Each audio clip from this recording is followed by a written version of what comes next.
उसके बाद मुस्तफा की मोहब्बत, उसके बाद गौसो ख्वाजा की मोहब्बत। सच्ची मोहब्बत जिस दिन पैदा हो गई, मस्जिद उजड़ेगी नहीं, मस्जिद आबाद होगी। मदरसा उजड़ेगा नहीं, मदरसा आबाद होगा। जलसा नाच गाने का की जगह नहीं, बल्कि तहजीब और तमद्दुन के सीखने की जगह ये जलसा हो जाएगा।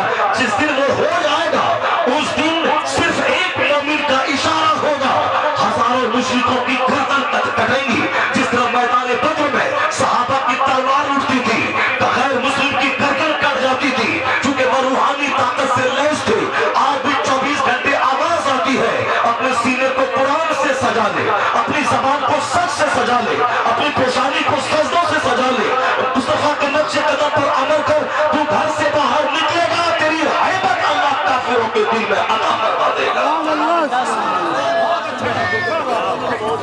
आज उसी रूहानी ताकत की हासिल करने की जरूरत है। मैं चाहता हूं कि सिर्फ 3 या 4 बातें जो इस्लामियात से रिलेटेड है, जो हमारी रियल लाइफ से रिलेटेड है। जब बिहार का सीएम रामदेव की बात को 1 घंटा बैठ के गौर से सुन सकता है, जब पटना का डीआईजी रामदेव की बात को गौर से 1 घंटा बैठ के सुन सकता है, क्या वो आदमी नहीं है? वो सीएम है, वो डीएम है, वो साहब बड़े दफातर के वो हेड ऑफ द डिपार्टमेंट है। वो जब रामदेव की बात, क्या रामदेव नाचता था स्टेज पर? क्या रामदेव 1 घंटा तक वो गाना गाया था? नहीं, रामदेव सिर्फ ये कहता है कि आज सारे लोग बीमार हैं, हमें सेहत चाहिए, दवाइयों का ज्यादा इस्तेमाल हमें साइड इफेक्ट करके सेहत के सारे पार्ट्स को कमजोर कर रहा है। वो कहते हैं कि मैं वो नुस्खा लेके आया हूं जिस नुस्खे पे अमल करके आपकी बीमारी बगैर दवाई की खत्म हो सकती है। अब वो कहते हैं, अब साहब सीएम है बैठे हुए, उन्होंने कहा बेकार झूठ बोल रहा है पगला, बगैर दवाई की बीमारी अच्छी होती है क्या? नहीं, सीएम अपने सारे प्रोग्राम को छोड़कर रामदेव की बात सुन रहे हैं। देखें ये साहब मुझे सेहतमंद रहने का कौन सा नुस्खा दवाई से हट के दे रहा। आज हर आदमी के पास शुगर का मर्ज है, अक्सर 75% लोगों के पास। रामदेव जी कहते हैं कि अगर आपने मेरी बात मान ली तो बगैर दवाई के इस मर्ज से रिहाई मिल जाएगी, यह मर्ज बहुत हद तक कम हो जाएगा। बहुत सारे हार्ट के मरीज हैं जिसके पास दौलत है, 10-10 लाख रुपए खर्च करके बाईपास सर्जरी कर रहे हैं, सर्जरी करते हैं, उसके बावजूद भी सेहतमंद नहीं रहते। तो रामदेव न नाचा, न गाया, न साहब कहे कि वो हारमोनियम तबला बजाया मुरारी बापू की तरह, नहीं, इन्होंने सिर्फ एक सेहतमंद जिंदगी गुजारने का नुस्खा अता फरमाया। डीआईजी ने बैठ के सुना, बड़े बड़े अरबपति जमीन पे चादर बिछा के बैठकर गौर से उनकी बात सुनते भी थे और उनके किए हुए एक्सरसाइज को कर भी रहे थे। आप लोग भी सुने होंगे, देखे होंगे। हम तो कभी कभार उनके प्रोग्राम को कभी सामने नजर आ गया, मोबाइल पे तो देख लिया या फिर उनकी बात सुन लिया, मगर अक्सर लोग हमेशा उसको देखते और सुनते रहते हैं। मैं कहना चाहता हूँ, वो भी तो आदमी है, साइंटिस्ट है, दारोगा है, एसपी है, डीएम है, इतना बड़ा मजमा हमारा है। कोई एसपी नहीं है, कोई इसमें डीएम नहीं है, कोई इंजीनियर नहीं है, तो उसके बावजूद हमारे बच्चे हुल्लड़बाज हैं, हमारे बच्चे गुटखाखोर है, हमारे बच्चे काफिरों की तरह मुर्ग कर बाल रखने वाले हैं, हमारे बच्चे काफिरों की तरह धागा तागा बांधने वाले हैं, हमारे बच्चे को पैसा हो दिल्ली पंजाब में तो गले में सोने चांदी का लॉकेट पहनने वाले हैं, जबकि सोने का हार पहनना मर्द के लिए हराम था, मगर मेरे बच्चे पहन रहे हैं। चांदी का हार पहनना मर्द के लिए हराम है, मगर मेरे बच्चे पहन रहे हैं। हमारे पास पैसे होते हैं तो मेरी बेटी कुत्ते को पालती है, मेरा बेटा कुत्ता पालता है, जबकि कुत्ते को घर में पालने का मतलब है कि घर में रहमत के फरिश्ते दाखिल ना हो। हमारे पास पैसे बढ़ते हैं तो मैं कुत्ता पालता हूँ, मेरे पास पैसे बढ़ते हैं तो मैं सोने चांदी का लॉकेट और साहब वो कड़ा पहनता हूँ, मेरे पास पैसे बढ़ते हैं तो मैं अपना लिबास को छोटा कर लेता हूँ, मेरे पास पैसे बढ़ते हैं तो हम साहब फटा पैंट पहनने लगते हैं। लेकिन आज मैं ये बताता हूँ, जिस माइक्रोफोन में मैं बात कर रहा हूँ, ये माइक्रोफोन किसने दुनिया को दिया? ये देने वाला मर गया 100 साल पहले, लेकिन आज जलसे इसी माइक से आबाद है। आज मस्जिद के अजान की आवाज इसी माइक से दूर तक जाती है, यानी सारा प्रोग्राम इसी माइक्रोफोन से होता है। कौन था वो शख्स जिसने माइक्रोफोन दिया? एक यहूदी। कौन था वो शख्स जिसकी फ्लाइट पे कल मैं बैठ करके बेंगलोर और हुबली का सफर करूंगा, जिस पे सफर करके शबीर बरकाती आए, जिस पे हमारे उलमा मशाइख शेख आप लोग भी सफर करके इंडिया से आप अरब जाते हैं?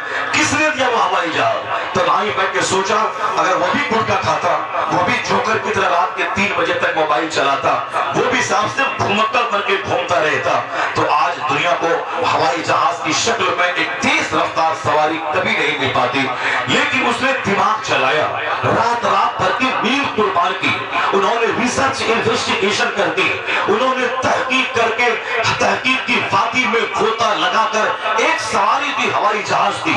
आज पीराने कबार, हुज्जाजे कराम, उलमा, मशाइख और सारा मिनिस्टर, यानी हर तबके के लोग उस हवाई जहाज का इस्तेमाल करते हैं। इसका सेहरा किसके सर जा रहा है? इसका सेहरा जाता है राइट ब्रदर्स के सर। वो जो अमेरिका का 2 क्रिश्चियन भाई था, उन दोनों ने दिमाग चला करके एक चीज दुनिया को दी। वो तो मर गया, लेकिन उनकी दी हुई चीज से सारी दुनिया को फायदा पहुंच रहा है, हम उससे फायदा हासिल कर रहे हैं। तो इन आदमी वही है जो दूसरों को अपने से फायदा पहुंचाए। अमेरिका के बच्चे की आवाज है, the best among you is one who is profitable for other. इसी एक पॉइंट को गौर से आप सुन लेंगे, लुचवापनी मत करें। मैं जानता हूं कि आपकी शांति बन गई है और आप बिल्कुल 4 घंटे तकरीर सुनने के मूड में आप आ गए हैं। मुझे बेपनाह खुशी है कि उड़ीसा के उस देहात का वो जंगली मजमा, कमाल का मजमा, जब खिताब करने हम लोग आते हैं तो बोलता है कि खिताब बंद कीजिए, नाच सुनने दीजिए। यानी वो जंगली इस मजमे से सबक हासिल करे कि हमसे गलती हुई कि मैंने बड़ी जगह आपको नहीं दिया, लेकिन आप सबके सब आवाज पर लब्बैक कहते हुए यहाँ आ गए। जब आ गए तो यहाँ तो आदमी को गिरना चाहिए, आदमी को हुल्लाबाजी करना चाहिए, लेकिन शांति बनी। तब शांति किसमें बनी? दिलबर शाही की नाच सुनती है, शांति नहीं बनी। शबीर बरकाती फारूक की नाच सुनते शांति नहीं बनी। आप लोगों ने बता दिया, एक बंगाली सबक हासिल कर, एक उड़ियाई सबक हासिल कर कि नाच सुन के शांति नहीं बनी। नाते रसूल पाक की जो हकीकत है वो अलग है, लेकिन किसी के मुंह से जो अल्फाज और जुमले निकलते हैं उसका स्टाइल, उसका तर्ज, यहाँ आपने शबीर को सुनने आया है, नाते रसूल सुनने नहीं आया है। सिर्फ उनका स्टाइल, ये उनके कहने का अंदाज, तो स्टाइल अलग चीज है और नाते नबी अलग चीज है। नाते नबी सुननी होती तो आप दूसरों से भी सुन लेते, मगर चूंकि इनका स्टाइल सुनना है, हली हली हली हली हली हली हली सुनना आपको, इसीलिए फिर लगी है आप। मगर उस उड़िया के जाहिलों को बता दीजिए कि हमने फारूक को सुन के खामोश मैं नहीं रहा, मगर जब दीन की बात होने लगी तो खामोशी बन गई। इस बात की दलील है कि हम वक्ती तौर पर भूलनाबाजी भी करना चाहते हैं, मगर मेरा रहनुमा समझाने में शराफत का पुतला भी बन जाना चाहता हूँ। अल्लाह ताला आप सबों को सेहत दे, रूहानी ताकत दे, समझने की सलाहियत अता फरमाए। मैं ये कहना चाहता हूँ कि आज अमेरिका से मैं पूछता हूँ, हवाई जहाज तुमने दिया कैसा लगता है? देकर वो कहते हैं आज करोड़ों लोग इस पर सफर करते हैं, मेरा कलेजा ठंडा होता है, क्योंकि हवाई जहाज को देने वाला अमेरिकी भाई था मेरा, जिसने मेहनत की और सारी दुनिया उससे फायदा उठा रही है। हमको आज खुशी हासिल है कि मेरी थ्योरी पर, मेरे फार्मूला पर, मेरे इस इन्वेंशन पर, मेरे इस आविष्कार पर सारी दुनिया फिदा है और सबको फायदा हो रहा है। वो कहते हैं आदमी वही है जो अपने से दूसरों को फायदा पहुंचाए। The best man, the best among people is one who is profitable for other. लोगों के दरमियान सबसे अच्छा वो है जो अपने से दूसरों को फायदा पहुंचाए, अपने प्लान से, अपने इल्म से, अपनी तहकीक से, अपनी एक्टिविटीज से, अपने मशवरे से, अपने एडवाइस से, अपने हाथ से, अपने पांव से, दूसरों से मुस्कुरा कर, यानी जिस एंगल, जिस जहत से हो, आदमी की तारीफ ही यही है जो अपने से दूसरों को फायदा पहुंचाए। आदमी वो नहीं है जो जबान से दूसरों को कष्ट पहुंचाए, ये काम कुत्तों का है। आदमी वो नहीं है जो आदमी दूसरों को फाड़ के खा जाए, ये काम शेर और दरिंदों का है। आदमी वो है जिसके सीने में आदमियत का दर्द हो, जब बोले तो दूसरों के प्रॉब्लम्स का हल निकले, जब बोले तो दूसरों का गम सुन के उनके सीने को गम से हल्का करे, जब हाथ उठे तो जुल्म अत्याचार नहीं फायदा पहुंचाए। तो आज वो क्रिश्चियनों का मुल्क कहता है कि हमारे जिन भाइयों ने जो कुछ दिया है वो इसी भावनाओं के तहत दिया है कि आदमी वही परफेक्ट है जो अपने से दूसरों को लाभ पहुंचाए, अपने से फायदा पहुंचाए। किताब से, आविष्कार से, इन्वेंशन से, अपने मटेरियल से, अपनी दवाइयों से, अपने टीके से, आदमी वही है जो अपने से दूसरों को फायदा पहुंचाए। यही आदमी की तारीफ है। आदमी खाता हो, इससे ज्यादा जानवर आदमी बच्चा पैदा करता है, इससे ज्यादा जानवर बच्चा पैदा करता है। आला हजरत ने लिखा है कि आदमी से ज्यादा सेक्सुअल पावर, कुव्वते बाह यानी सेक्स करने की ताकत एक चिड़ोता नाम की एक चिड़िया है, उसके पास मर्दों के मुकाबले में बहुत ज्यादा ताकतवर है। आमतौर पर हम उस चिड़िया को देखते नहीं, हम कुत्ते को देखते हैं कि एक मर्द 4 रोटी खाए उसकी टिकारे निकल जाए, 10 रोटी खाए तो पचाने के लिए दवा का इस्तेमाल करे। मैं खाने की बुनियाद पर आदमी हूं, मुझसे बात हुआ जा बैल होगा, जिस बैल को आप एक बाल्टी पानी दे दें सब पी ले, जिस बैल को आप साथ 2 केजी नहीं बल्कि 2 क्विंटल घास दे दें, वह 2 घंटे में सारी घास वो बैल खा जाता है। खाना ज्यादा ये आदमियत की तारीफ नहीं है, सोना ज्यादा ये आदमियत की तारीफ नहीं है। अब सबसे ज्यादा खरगोश सोता है, खरगोश की नींद बहुत मशहूर है। कुत्ते भी रात पे ढेर में रास्ते में पड़ जाते हैं, जानवर बहुत सोते हैं, जानवर बहुत खाते हैं। हम तो 3 साल में एक बच्चा पैदा करते हैं और 3 बच्चा पैदा करने के बाद नसबंदी करवा लेते हैं। ज्यादा बच्चा होगा तो कहां से खिलाएंगे। एक बकरी है साल में 3 बच्चे पैदा करती है, वह खिंजीर है जो साल में 10 12 बच्चे पैदा करता है। एक जानवर के 100 बच्चे होते हैं। तो अगर बच्चा पैदा करना ही आदमी का काम है तो मुझसे ज्यादा बड़ा काम जानवर करता है। ज्यादा खाना ही कमाल है, मुझसे ज्यादा जानवर खाता है। अपनी बीवी से सोहबत ज्यादा देर तक करना कमाल है, मुझसे ज्यादा ये कुत्ता करता है। एक 2 घंटे एक नर कुत्ता कुत्तिया से चिपका रहता है, मर्द तो 1 सेकंड 1-2 मिनट में आउट हो जाता है। तो कुव्वते बाह ये मेरी पहचान नहीं, औलाद पैदा करना ये मेरी परिभाषा नहीं, और हमें खाना ज्यादा खाना सोना ये मेरी तारीफ नहीं। मेरी तारीफ का इंसान वो है जो अक्ले सलीम वाला है। ये अक्ले सलीम जानवर को मुयसर नहीं, सांप को मुयसर नहीं, चुचंदर को मुयसर नहीं। यानी सोचने की ताकत, बैड और गुड में डिफरेंशिएट करने की ताकत, राइट और रॉन्ग में फर्क करने की ताकत, बेनिफिशियल और हार्मफुल में फर्क पैदा करने की ताकत, काले और गोरे में इम्तियाज पैदा करने की ताकत, हराम और हलाल, लीगल और इलीगल में फर्क करने की ताकत, ये सिर्फ और सिर्फ इंसान को हासिल है। इसी अक्ल की बुनियाद पर ये इंसान सारी मखलूकात में मुमताज है। अगर बंदा अक्ल से काम ले, ये फरिश्तों के लिए काबिले रश्क बन जाए और अक्ल से बेहतर हो जाए, तो इसमें और जानवर में कोई फर्क न रह जाए। तो जब अक्ल होगी वो चाहेगा कि मुझसे दूसरों को लाभ मिले, मैं बोलूं तो फायदा, मैं चलूं तो फायदा, मैं हाथ उठाऊं तो फायदा। आदमी वही है जो अपने पलान से दूसरों को फायदा पहुंचाए। एक किताब लिख दे, वो मर जाए, वो किताब 40 साल तक रहेगी, करोड़ों आदमी उस किताब को पढ़ेंगे, उससे हिदायत पाएंगे, उससे अपनी राह मुतअय्यन करेंगे। तो अमेरिका आज बोला है कि आदमी वही है जो दूसरों को लाभ पहुंचाए। हिंदुस्तान के मोदी जी आज बोले हैं कि पढ़ने लिखने का मकसद नौकरी नहीं, पढ़ने लिखने का मकसद आदमी बनना है। आदमी पकौड़ा बेच भी सकता है, डकैती करना आदमी नहीं, रेल की पटरी को खाना आदमियत नहीं, बैंक के एटीएम को लूटना आदमियत नहीं, डीएम की कुर्सी पर बैठकर हिंदुस्तान के खजाने की चोरी करना आदमियत नहीं। आप पढ़ने लिखने के बाद आदमी बने, आदमी बन के आप पकौड़ा बेचें, आदमी बन के जूता चप्पल सिए, आदमी बन के चाय बेचें। चाय बेचना, हलाल रोजी कमाना ये ऐब की बात नहीं है, बैंक लूटना ऐब की बात है, दूसरों की जमीन पे गासिबाना कब्जा करना ऐब की बात है, चोरी डकैती करना ऐब की बात है, दूसरों का माल हड़प लेना ऐब की बात है, ससुर को कलगार बना के जमीन बेचवा के उसके माल पे नजर रखना ये ऐब की बात है। ऐब की बात मजदूरी करना नहीं, ऐब की बात है चोरी करना, ऐब की बात है झूठ बोलना, ऐब की बात है दूसरों को ठग करके माल में मिक्स करके फायदा हासिल करना।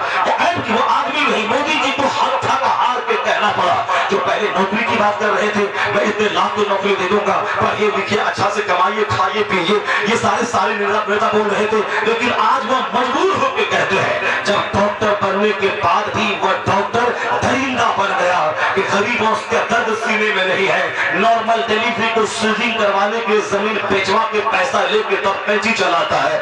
एमबीबीएस है मगर इंसान वो नहीं कहला सकता जिसके सीने में दर्द ना हो। वो इंजीनियर जो गलत चीजों को कह के इसमें अच्छा सामान इस्तेमाल हुआ है, सामान वो मकान तैयार नहीं हुआ, इंजीनियर लिख रखा भवन का निर्माण हो गया। वो इंजीनियर जो झूठ बोल के पैसा कमाए, इंजीनियर है इंसान नहीं। जब देखा इंजीनियर की शक्ल में जानवर, पीएम की शक्ल में जानवर, मिनिस्टर की शक्ल में जानवर, ऑफिसर की शक्ल में जानवर, तो प्रधानमंत्री को बोलना पड़ा, पढ़ने का मकसद सिविलाइज्ड बनना, पढ़ने का मकसद डिसिप्लिन बनना, पढ़ने का मकसद अच्छा इंसान बनना, पढ़ने का मकसद अपने से दूसरों को लाभ पहुंचाना। मोदी जी को बोलना पड़ा कि आदमी वही है जो अपने से दूसरों को नुकसान न पहुंचाए, न बाप का नुकसान, न खानदान का नुकसान, न मुल्क का नुकसान, न गवर्नमेंट की प्रॉपर्टी का नुकसान, न स्कूल का नुकसान, न हॉस्पिटल का नुकसान, न रेल की खिड़की का नुकसान, न रेल के स्टेशन का नुकसान, न रेल के टॉयलेट का नुकसान, न रेल के लाइट का नुकसान। आदमी वही है जो अपने से दूसरों को फायदा पहुंचाए। तो मोदी जी ने आज कहा आदमी बनिए, अमेरिका का दानिश्वर आज बोला आदमी बनिए। और एक गुलाम मुस्तफा कुर्बान नबी कौने की अजमत पे तुम्हारे पैगंबर ने 1400 साल पहले कहा था।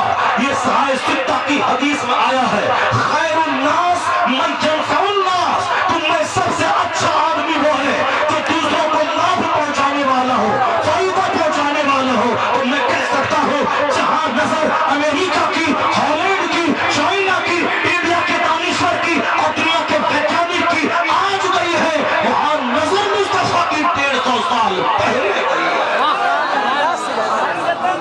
ना तुम्हारे मजहब का जवाब है, ना तुम्हारे पैगंबर का जवाब है, ना उस पैगंबर के फालाफर का कोई जवाब है। इतनी मजबूत बात अगर मैं बंबई में बोला होता, 1 मिनट तक मजलिस से नारा लगा होता। अगर मैं यह मजबूत जुमले मैं कर्नाटका में बोला होता, जहां के लोग सिविलाइज्ड हमसे हमारे मुकाबले में ज्यादा तालीम याफ्ता है, वहां मजलिस से खड़ा होकर कोई नारा लगा था। मैंने एक मजबूत बात बता दी, सबसे अजीम रहनुमा मुस्तफा, सबसे बड़े हकीम मुस्तफा, जिसकी गर्द को दुनिया के वैज्ञानिक आज भी छू न सके, उस आका अलैहिस्सलाम के पांव की गर्द की अहमियत का यह आलम है। मुस्तफा की थ्योरी का आलम क्या होगा? तो जिस तरह इस्लाम का जवाब नहीं, कुरान का जवाब नहीं, मुस्तफा का जवाब नहीं, तो कुरान, अल्लाह, नबी, इस्लाम के मानने वाले मुसलमान का भी कोई जवाब नहीं है। अल्लाह का करोड़ों एहसान है कि मुझे ब्राह्मण नहीं बनाया, मुझे राजपूत नहीं बनाया, मुझे पंडित चुचंदर नहीं बनाया, आपको जानवर नहीं बनाया, या आपको दलित नहीं बनाया, अमेरिका का क्रिश्चियन नहीं बनाया, चाइना का बुद्धिस्ट नहीं बनाया, और हिंदुस्तान का मुकेश सबसे बड़ा मालदार नहीं बनाया, बल्कि सबसे बड़ा धनी एहसान उस तरफ का कि हमें इंसान बनाकर मुस्तफा का गुलाम बनाया।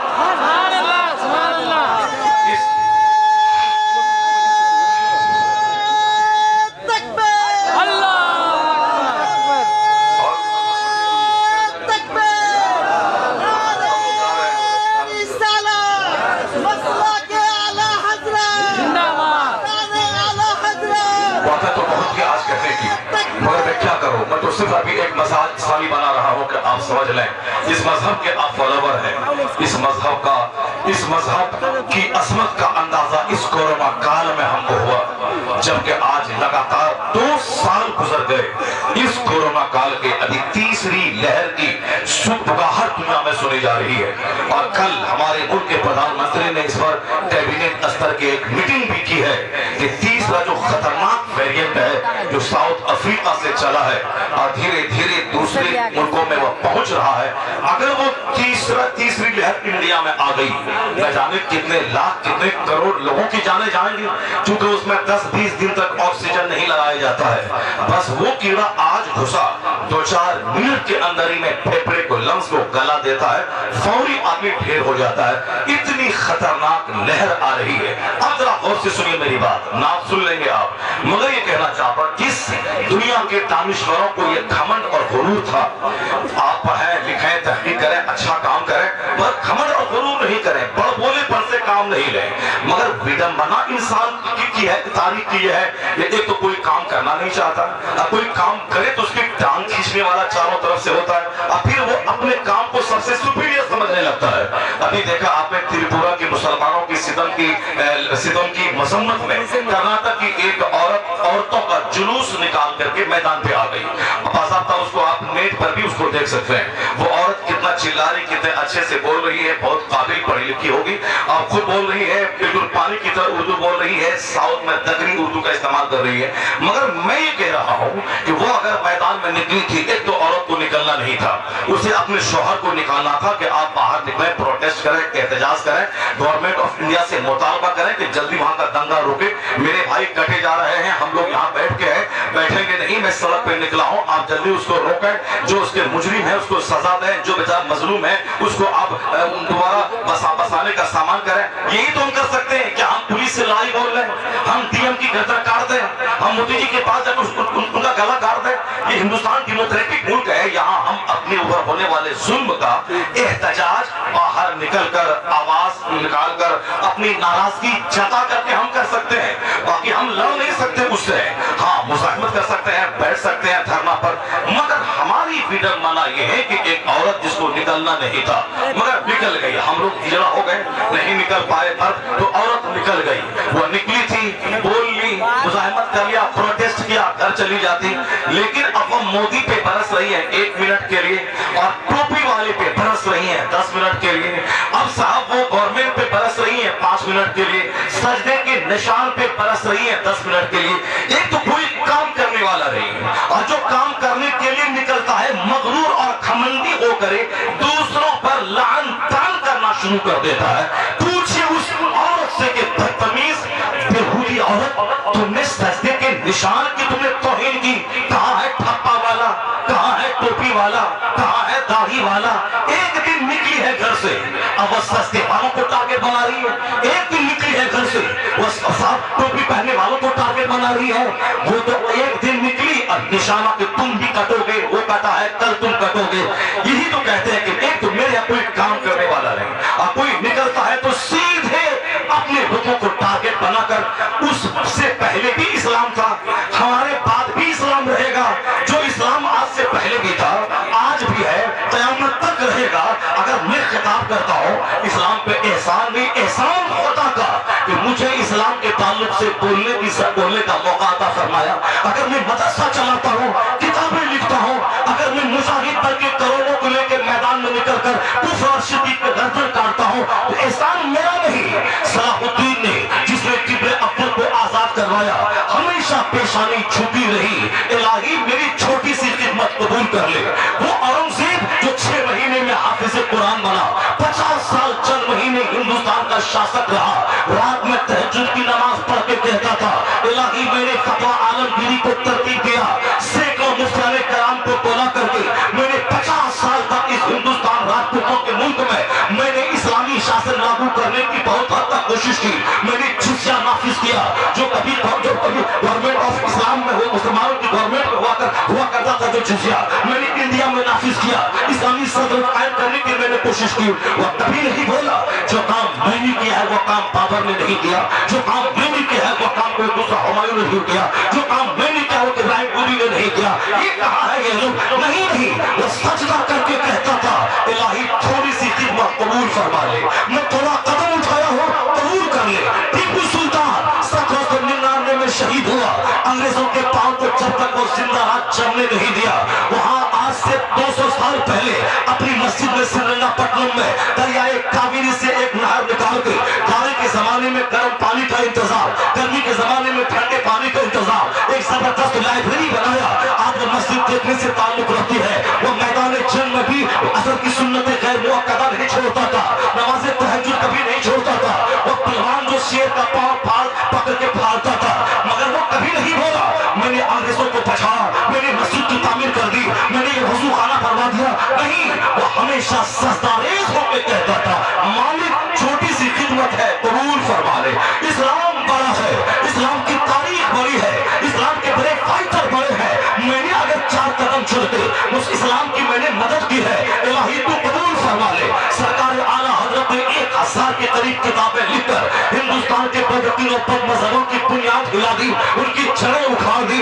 आज हिंदुस्तान के करोड़ों मुसलमान के हाथों में 12वीं का झंडा एहसान आला हजरत का, आज ट्रेन के ऊपर झंडा एहसान आला हजरत का, आज मकानात के ऊपर झंडा एहसान आला हजरत का, आज मस्जिदों मदरसों में झंडे एहसान आला हजरत का।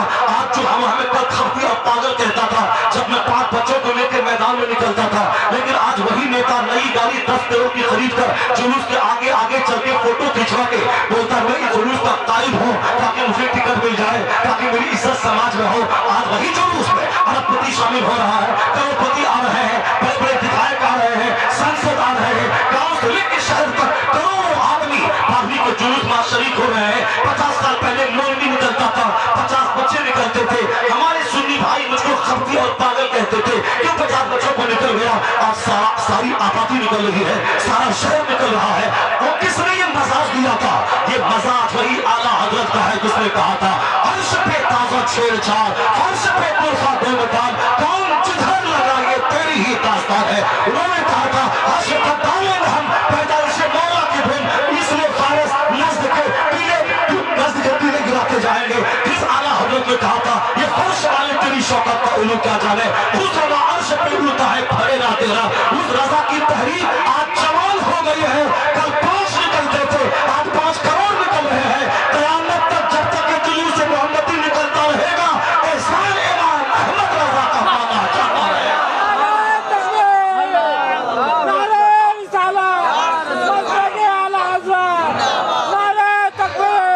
मगर आला हजरत ने कभी ये नहीं कहा मैंने बड़ा एहसान किया, मैंने बहुत बड़ा एहसान कर दिया। नहीं, हमेशा रोते हुए कहा इलाही मैंने लोगों का ईमान बचाया है, मैंने मुसलमानों को थोड़ी सी गर्मी अता की है, मेरी वजह से लोग बदअकीदगी से बचे हैं। इलाही मेरी ये खिदमत कबूल फरमा ले। अब हमें भी चाहिए था हम जब कोई काम करें, जलसा करवा लें, मदरसा कायम करें, किताब करें, कुछ समाजी सलाह का काम करें। ये नहीं कि मैंने किया है, नहीं, एहसान मत रख के तू बादशाह की खिदमत कर रहा है, बादशाह का एहसान मान के तुझसे खिदमत ले रहा है। इसलिए ये आजिज़ी खाससारी जब पैदा हो जाएगी तो ये घमंड से जो माहौल बिगड़ता है वो माहौल का बिगड़ना बंद हो जाएगा, क्योंकि हमारी खोपड़ी ही गलत है। हमारी खोपड़ी आज खराब हो गई, गुटखा खाते खाते, सिगरेट पीते पीते, काफिरों की पैरवी करते करते, फिल्म एक्टर की पैरवी करते करते, और रात के 3-3 बजे तक मोबाइल चलाते हुए मेरी खोपड़ी खराब हो गई। रात भर मोबाइल चलाना और फजर से पहले जाके सो जाना, ये खसरत फरिश्तों की नहीं है, मुल्क की नहीं है, ये खसरत परिंदों की नहीं है। परिंदे रात भर चुप रहते हैं, 3 बजे भोर में रहमत के फरिश्तों को देखकर आवाज लगाते हैं। ये पर मुर्ग है, रात भर चुप रहते हैं, रहमत का फरिश्ता जब आसमान से जमीन पर रोजी लेकर उतरता है तब मुर्ग पांग देने लगता है। यह मुर्ग की पांग ये क्या है, अल्लाह की तस्बीह है। रात भर सोना, सहरी के वक्त में जाग कर फरिश्तों का इस्तेमाल करना। बुजुर्गों ने कहा है जो छोकरे रात के 3 बजे तक मोबाइल चलाए उनका फिर फजर से पहले मुर्दार बन के सो जाए, उनका अमल कुत्तों से मिलता है। जो रात भर भूखे और फजर से पहले सो जाए, और जो रात भर सोए ईशा पढ़कर और फजर से पहले उठ जाए, उनका अमल फरिश्तों से मिलता है, मुल्क से मिलता है, परिंदों से मिलता है। और मोमिन की सिफत मुस्लिम शरीफ में आई है, जन्नत में वो दाखिल होंगे जिनका दिल परिंदों जैसा होगा।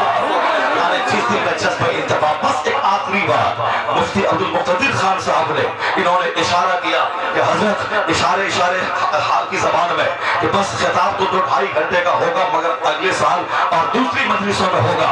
और आज शबीर और फारूक है और दिलबर है, इनको सुना जाए और फिर सुबह 6 बजे तक पटना पहुंच के शताब्दी इनको लेनी है और मुझे और शबीर भाई को फ्लाइट पे लेनी है। अब इसलिए आज किताब में बस सिर्फ आखिरी बार, कोरोना काल के 2 साल हो गए, 2 साल के बाद अभी टीका आया है, मगर डबल डोज लगाने के बाद भी लोग कहते हैं कि आज हाथ धोते रहिए, मास्क पहनते रहिए। मैं कहता हूं क्यों? 2 साल वैज्ञानिकों ने रोया है, तब जाके पानी की तरह एक वैक्सीन वजूद में लाया है, और उसके लगाने के बाद भी महाराष्ट्र का मंत्री आज से 25 दिन पहले डबल डोज लगाने के बाद संक्रमित हो गया।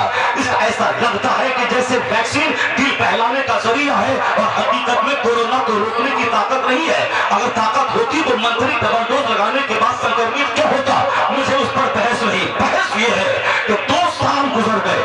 नवंबर 1919 में वुहान सिटी चाइना से एक कीड़ा निकला था, पूरी दुनिया को 2 साल से परेशान कर रहा है, और आज ये नवंबर आ गया, मुकम्मल 2 साल हो गए।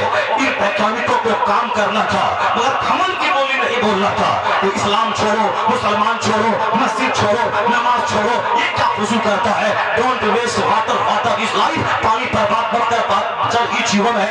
इसे घमंड वाली बोली नहीं बोलना था। हवाई जहाज देता, माइक्रोफोन देता, मोबाइल देता, ग्रिंडर देता, एसी देता, सब देता, मगर घमंड का जुमला, ये नमाज क्या चीज है, वजू क्या चीज है, मस्जिद क्या चीज है, कुछ नहीं। विज्ञान साइंस असल चीज है। विज्ञान साइंस मैंने तरक्की किया, समंदर में जहाज भी दिया, हवाई जहाज भी दिया, हम ही सब कुछ है। ये मस्जिद मदरसा क्या देगा? ये मस्जिद मदरसा क्या देगा?